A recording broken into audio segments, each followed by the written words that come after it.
nekwonu nwoke na-aṅụ nwaanyị ọshụ. Hey! Nwoke unu na-afụ ebe a, ife onyonyo ya na-efegharị n'ihu akwụkwọ ebe ọ na-asa nwaanyị efele na-ala nwaanyị ọshụ mbụ efulefu papa unu na-afụ ebe a. Wee na-akọwa na nwoke anụnwa bụ manija na-alụ na họteelụ. Ọ na-anụ nwaanyị, o nwere ụmụ, oti nwunye ya ka o jee ọrụ. O ruo ebe ahụ, ọ bụrụ ịda asa ụmụ nwaanyị efele, ịda ala ụmụ nwaanyị ọshụ. Na nke ka nke ebe ọ na-ala, o were fon ya na-evidio ebe ọ na-ala nwaanyị ọshụ, ebe ọ na-asa nwaanyị efele mgbe efulefu papa anụnwa unu na-afụ ebe a.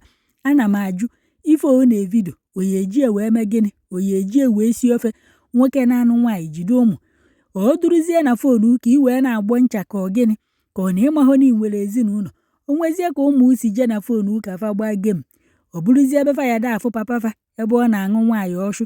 Onye a nwekwara ike ọ ya da ata nwunye efele, nwunye esi anya taa ya efele, ike ọtị ya na ochiri ọzọ, ma ọ na nke a merie nke a, ma ọ na ọ na-eje ụka na pastọ fati fata dị n'efele na ọ na-adochi ya nwoke azụ. Mana o ruo ebe ọ na-arụ ọrụ, ọ na-akpọ isi ana na-enyezi ọha ụmụ nwaanyị ndị ọzọ. Ọsa afọ ọsakarịrị afa, ọla afọ ọlakarịrị afa. Ọ nata n'ụlọ ka ọ lụọ ọshụ nwunye ya kwakam o rituo oti na ike agwụgị ya. Mana ọ pụọ n'ezi, ọ laa afa 30 minutes 15 minutes, welu 20 minutes ṅụọ afọ ọhụ, welu 10 minutes ṅụọ afọ ala, welu 5 minutes ṅụọ afọ aka n'ọshụ. Mee nwaanyị ka obi ya dị ya mma. Ịnatazie na be ịda kwaka iti na ike adịghị, ihe aṅụ nwunye gị ọshụ, ihe aṅụ ala, ihe aghụ aka, onweghị nke ihe eme. Ịpụọ n'ilo, ebula ọka mma n'ilo. Hey! Nke bụ na-akọwa na ife onyonyo nwoke anụnwa ebe ọ na-agba ụmụ nwaanyị iche na mmadụ bụ ewu, na ya bụ ife na-efegharị n'ihu akwụkwọ.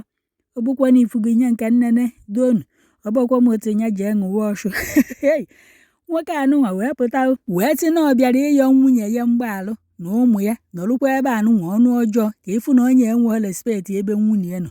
Nọrọ ebe anụnwa na-agọ ndị mmadụ iyi si na ndị na-ebugharị ya bụ ife onyonyo n'ihu akwụkwọ na fa rie ntị nkịta na-amụtalụfa n'ime mkpuke. Ụnụ ma ife a na-akpụ ya n'oyibo n'otolo gbapuo ofe afọ na fa bụ enemy of progress, na fa chọrọ ọdịdị ya, na Chineke kwụ ya n'azụ, na ọma ndakwa, na onye Chineke bunyigoro enu na Chukwu ebunyigie ya, Chukwu bunyiri ya enu ka ije na-aṅụ ọshụ ụmụ nwaanyị ndị ọzọ.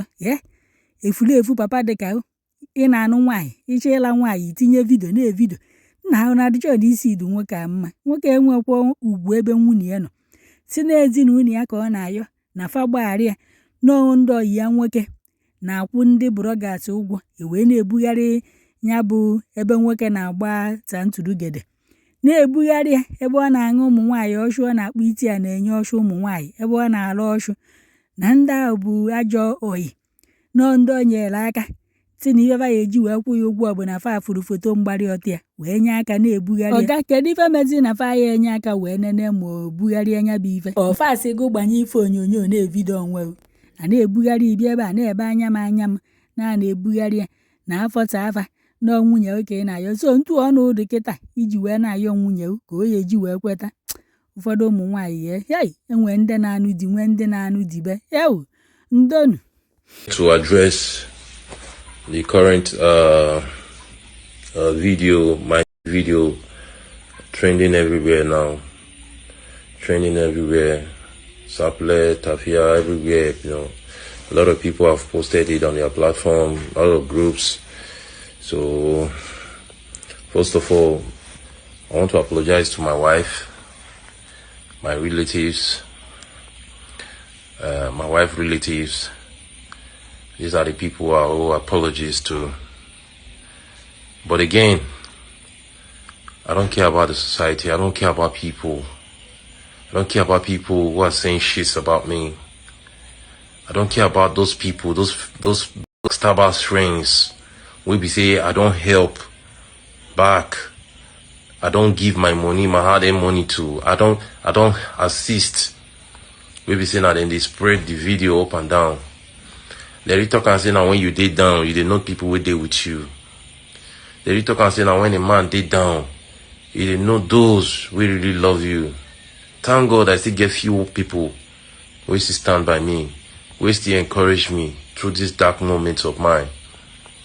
Thank God I still have few people that are encouraging me to stay strong, encouraging me telling me it's not the end of the world. So I appreciate God for those kind and good people that are still with me.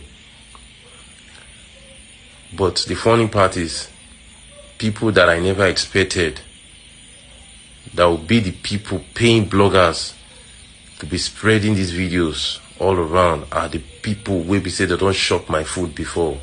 My wife don't cook food for them, shop. I don't give them my money, my hard-earned money. Now these same people, they spoil my name up and down. They tell people, say I shop people money just to dent my image, just to destroy me. But funny enough, you can't destroy waiting God built by himself. Oh. Waiting God built by himself, you as a man, you cannot destroy it. You cannot destroy me. Because now God now create me. As long as then a God now create me, you can't destroy me. You can tell people, say I don't show people money, they show people money up and down. Try to cast my name up and down. Who won't give me job, go still give me job. Who won't help me, go still help me.